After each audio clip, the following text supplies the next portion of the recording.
What's up, YouTube? I am back in Salt Lake for a couple days, and Eric and I are getting right to work. What's up, guys?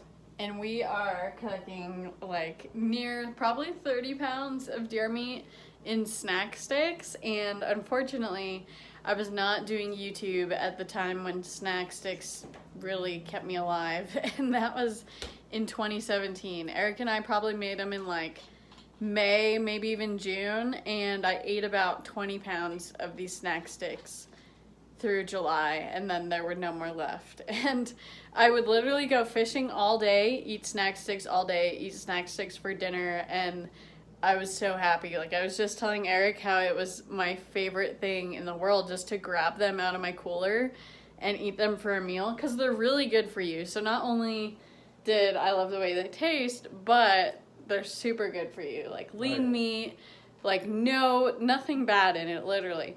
So I'm going to show you guys all the steps and the ingredients and everything you need, what smoker we're using and all that. So let's get started.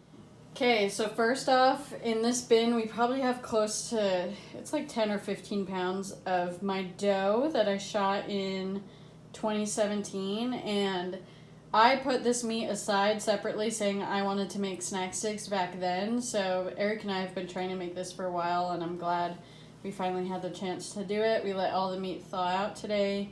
So this is the dough. I got no fat added, so it's really lean, and it's just the natural fat that was in the dough. And then over here, this is from my Colorado buck that I got in 2018 this past year with a rifle, and there's probably about 10 pounds there. I was going to start it all at the same time, but this bucket kind of filled up fast. So we got a bucket for mixing and everything. That's one of Eric's deer over there. And then we have all these different cures and seasonings.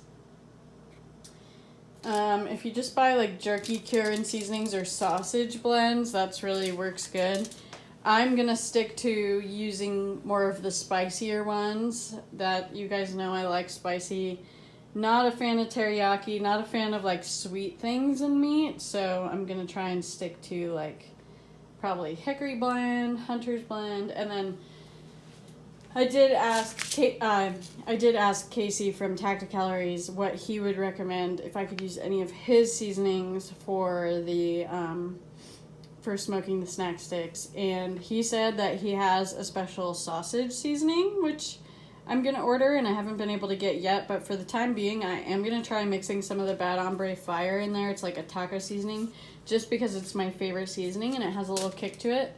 So we're gonna try that, but then I'll have to cook more once he sends the sausage seasoning.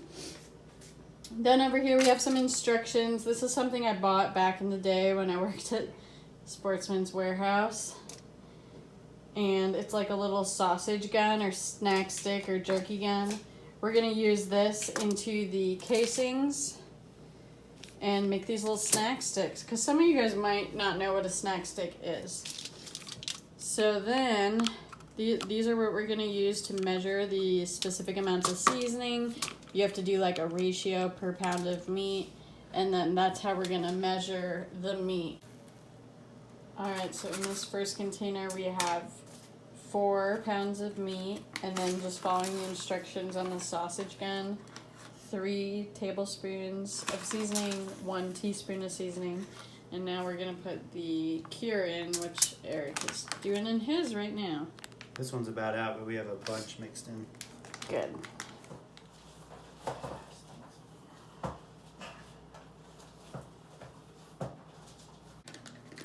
Okay, round 2, 4 more pounds of meat. This one we're going with the Hunter's Blend. 3 tablespoons, 1 teaspoon of the seasoning. Now I'm going to follow the directions for the cure. Eric's on round 2 too. Okay, round 3 is the cure, and I ran out of the one I was going to use for that one, so we're trying something new with the Bad Hombre Fire Tacticalories blend in there. I bet it'll be so good, just because it's literally good on everything. Okay, so Eric's pumping the meat into the little casings. You getting your forearm workout? Oh, yeah. This is why you do those You know, the four-arm little ball thing that you squeeze. You make a good snack stick maker if you practice those. Oh, we're having a blowout. It's harder, like the more casing you have right here, the harder it is. So I should have done a shorter one. Eric's really good at it though.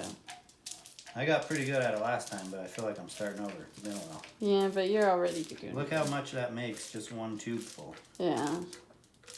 That's a lot. Does a good job too, really. It really does.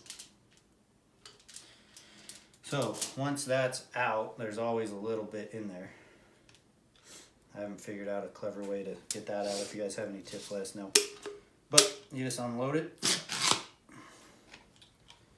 and do it all over again. This is the part I hate. They could have designed this a little better. So, fill it up again. Repeat the process. When I bought this at Sportsman's, there was like the $60 option and then the $120 option. And I went with the $60 option. It works, there's no doubt about it. But to give you an idea, like this one's made out of plastic. The expensive one was like metal. So it probably would be a lot smoother, but we didn't even, like I thought this would do the job, which it does. It does. But we were just talking that maybe next time around we get the better one. Because we're all about the snack stick life. We need to do it more. Yeah, we do. It's really not that hard. Like, we just got all this meat together just barely, right? Mm-hmm. Set it out earlier to thaw out, and now we're prepping it. Go to your room. Go to your bed. Go. Come on. Go to your bed, you stinker. No, Mom.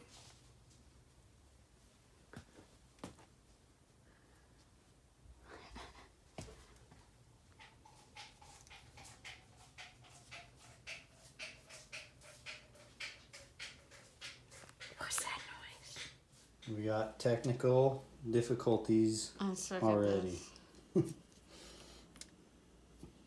That might work. The longer the extra casing, the harder it is, really. Is it blowing out? I just had to hold it more. No, it's good. You can probably apply a little more pressure here. See how it's taken off with a lot of the casing?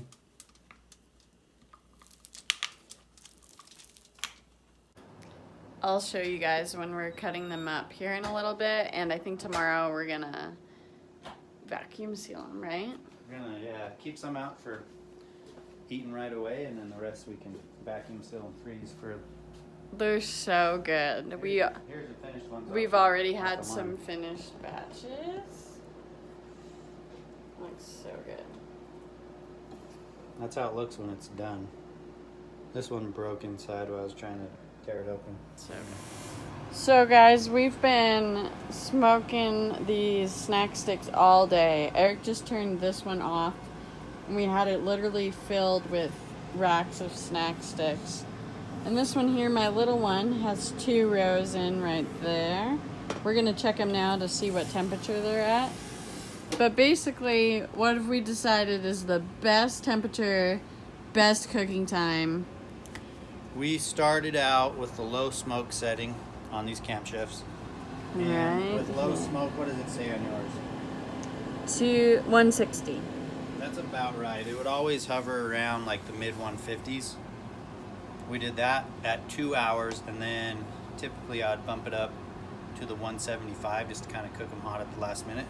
This one's been hanging out for quite a while at 170, so I left it on low smoke. I've been keeping an eye on it. So we're going to use the probe to get the temperature on the inside of the meat, and we want the inside of this meat to read 165. When it is, we'll call it good. So watch that right there as we just find somewhere to kind of Stab the meat. stab the meat.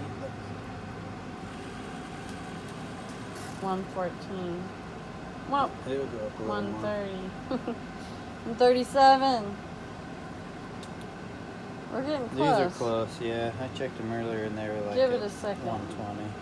So let's Probably needs a couple more let's minutes. try this bottom one. This one might be longer. And remember that the different racks will cook slightly different, so it's important to keep an eye on all of the different ones. So we need to get these to 165. So we'll crank For it the up last a little bit, we're gonna crank it up. Yeah. Because we're tired. We're tired and It's literally late been and making dark. snack sticks all day long for 2 days. So total cook time about 2.5 hours, right? It's been close to 2.5 to 3 hours. Check them at 2 hours for sure. And then kind of decide from there, either take them out or keep them in for another half hour and make sure they probe at 165. Yeah, because the thing is, we had the thicker ones in the casing, then we had the thinner ones.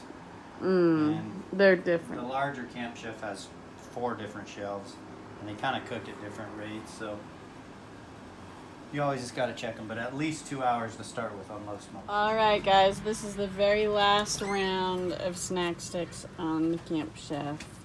So good. I got these ones like extra smoky. I put them on high smoke. I like them when they have a little bit crisp. How about you guys? So I cooked these ones on my Pursuit here, Camp Chef Pursuit. This is the Camp Chef woodwind that we've been using with the jerky racks.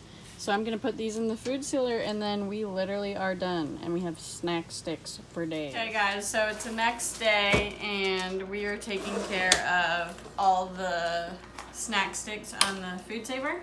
So we're just making these little bags filled with them, like 1 or 2 servings. This way we can freeze them and then move them to the refrigerator and eat them. I did like a variety of different sizes because like if I'm going to my trailer, I might bring one like that and eat it for like multiple days. Or if I just want one for like a day, I can grab one of the smaller ones. But we're just putting them in these little bags and sealing them so they'll be so fresh. Eric already did his, right Eric? I'm done. Finally, Eric's for done. 3 days slaving away. We've been working really hard for snack sticks. But it feels good to work hard for your own food. We could have bought these or hired somebody to make them when we got our animals processed. But we didn't. We did it ourselves. Right, Eric? I did. These are really good to eat when hunting, too.